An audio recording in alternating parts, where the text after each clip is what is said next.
Hello, I'm William Longfellow, and welcome to Let's Play Super Mario Kart Pro Edition. Today I'll be racing the Flower Cup with Toad, and we start on this Choco Island course. And it's a pretty easy course. I try to remember two things when I do this course. One is as I take this turn right here, I try to do a long enough drift to get a little speed boost. You see, for the most part my speed is just above 1100.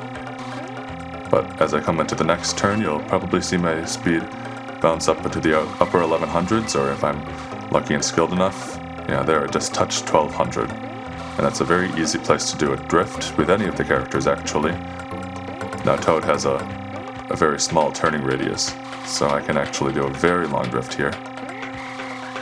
But even with Bowser or Donkey Kong, it's possible to get the intended boost. And my second piece of advice is, especially when I'm ahead and I've gathered enough top speed here, I try to avoid racing too much on the inside. Now I did scrape the outside actually as I did that turn with one of my wheels, but the temptation is to try to take this course on the inside, at least for me. But I don't think any of the characters have turns that are quite suited to easily taking this course on the inside. And the result is sometimes you'll scrape against the mud or chocolate and you'll lose a lot of speed. And that can be quite annoying in a course where otherwise it's pretty easy to gather speed and actually make distance on the computers, which is pretty rare for a course in this game. If you can race consistently, that course is actually quite easy. But if you're prone to messing up or sliding into the inside, it can be much more bothersome. It's very much a course that tests your comfort with the character.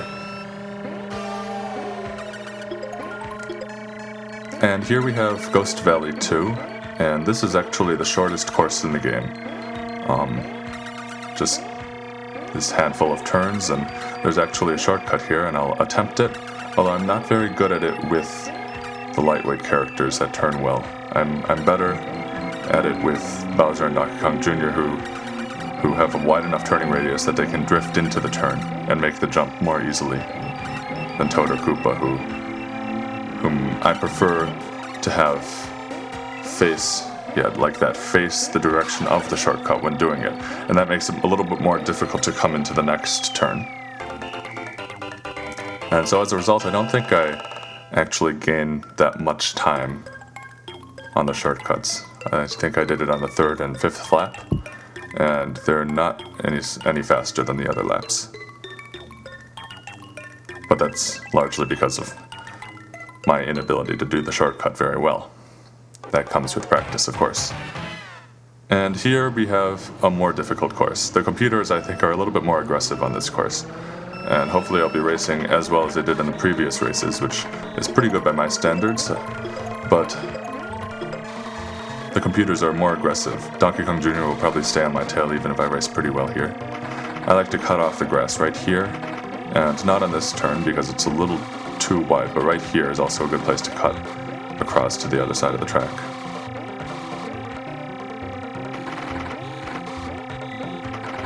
It's convenient having the speed in the corner. I've done a few practice runs for these, and it helps me to see just how much speed I'm losing or gaining if I race a particular way. It really drives home the point that speed is something that you have to cultivate in this game. It's not something that you reach after just like 2 or 3 seconds as in some other racing games. Now if I don't hit Koopa here, too bad. Well, I hit Donkey Kong with an obstacle and that was pretty good.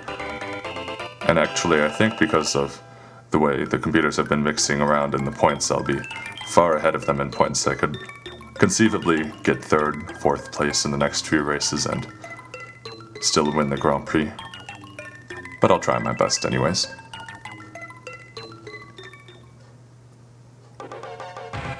And now we have the second Bowser Castle course.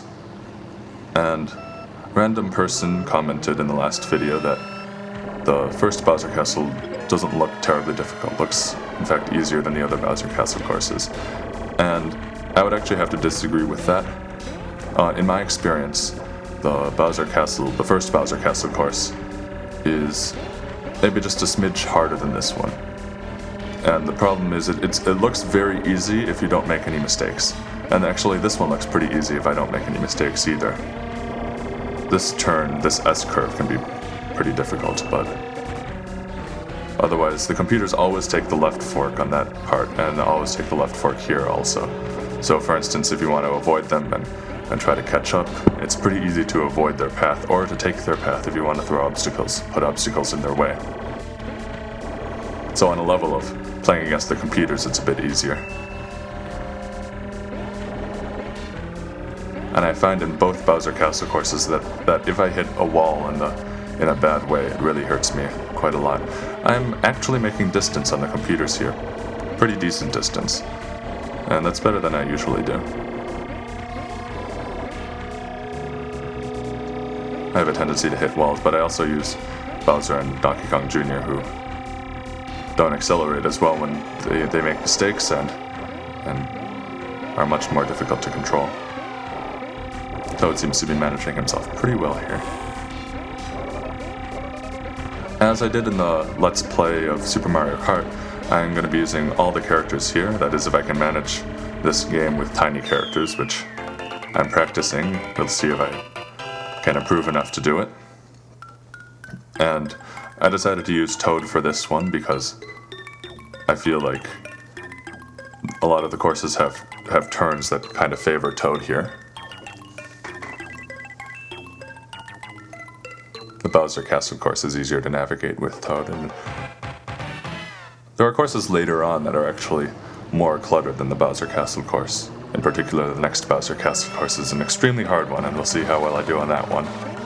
But I've actually practiced that quite a lot, the third Bowser Castle course, with Bowser and Donkey Kong Jr. Whereas I haven't put as much practice in these with any of the characters, because this cup is a little bit easier than Star Cup and Special Cup. Star Cup especially, I think, is the hardest cup in this game. And there's a little bit of a shortcut you can take. It does cause you to lose speed, so I wouldn't recommend using it every time, but if you desperately need that type of thing, for instance, if you're on your last lap and you want to catch up with a computer, and let's see if I can keep ahead of these computers now. This is one of those courses that requires consistency. It's very easy if you stay in first place, and in fact, that's something that happens both in this game and in Super Mario Kart. If you stay in first place, the game's easier. If you fall behind, I'm going to have a lot of trouble actually getting back up to first place. In fact, I think the fatal error might have been hitting Donkey Kong that way. I don't think I'll be able to be in first place anymore. Second place, maybe. There, I hit Mario, and if I just... Oh, Donkey Kong's in my way. Let's see if I can sneak by him right now. Not quite. Third place. I wouldn't like to get third place in every race, but I think I'm already well ahead of the other computers in points. And there we conclude the Flower Cup, the second easiest or third hardest in this game.